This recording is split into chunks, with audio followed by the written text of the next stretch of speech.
ভাই ল্যাঙ্গা মানুষ এই দোকানে তো জায়গা না, আপনি এখানে কেন আসছেন? আমি তো ভালো মানুষ যারা তাদেরকে আসতে বলছি। আমি আসছি মূলত ভাই, আমি আজ থেকে আরো 1.5 বছর আগে একটা বাইক অ্যাক্সিডেন্ট করছিলাম। অ্যাক্সিডেন্টে আমার হাতের কবজি পুরোটা, তারপরে পায়ের রানের মাঝখান দিয়ে 2 ভাগ হয়ে গেছে, মেরুদণ্ডের হাড় একটা ভেঙে গেছে।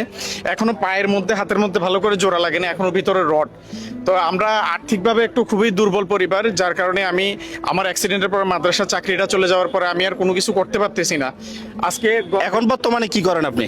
এখন বর্তমানে ওই বন্দর টিলায় ছোট একটা দোকান, মানে পুঁজির জন্য করতে পারতেছি না, শুধু জায়গাটা আছে আর হালকা কিছু মালসামানা আছে। যদি কিছু পুঁজি হয় তাইলে হয়তো আমি দোকানটা সুন্দর করে তুলে আমার চিকিৎসার খরচ চালাতে পারবো, আমার ভবিষ্যতের জন্য কিছু করতে পারবো আর কি। এখন আপনার কি প্রয়োজন সেটা বলেন।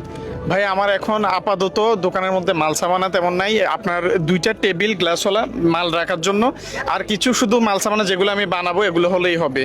কি দোকান করেন আপনি? আমি ওই যে মিক্সার, তারপরে আপনার চনা, আলু চপ, বেগুনি, পেঁয়াজ, এগুলো এভাবেই বাঁচতেছি। অনেক কষ্ট হয়, তারপরেও করা লাগতেছে। এখন কাছে হেরে গেছি আর কি। এখন বর্তমানে আপনার দোকানে চালান নাই? দোকানে চালান নাই, আমার পুঁজি নাই তেমন। আমি পুঁজি দিলে এখন আবার ব্যবসা করতে পারবেন জি, নাকি? জি, জি, ভালোভাবে ব্যবসা আরো একটা পরিবার চলুক, কি বলেন?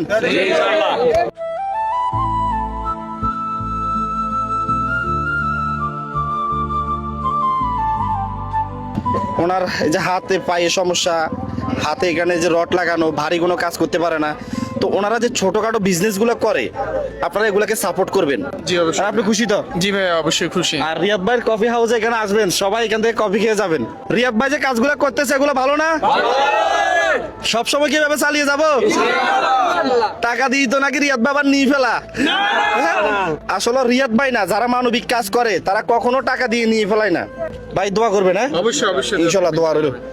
আর যাদের কাছে রিয়াদ ভাইয়ের এই ধরনের কাজগুলো ভালো লাগে, অবশ্যই ভিডিওগুলো বেশি বেশি করে শেয়ার করবেন। আপনারা যত শেয়ার করবেন তত ভিউ হবে, তত ইনকাম, তত এই ধরনের অসহায় মানুষগুলোর পাশে দাঁড়াতে পারবো। সবাই ভালো থাকবেন, আসসালামু আলাইকুম।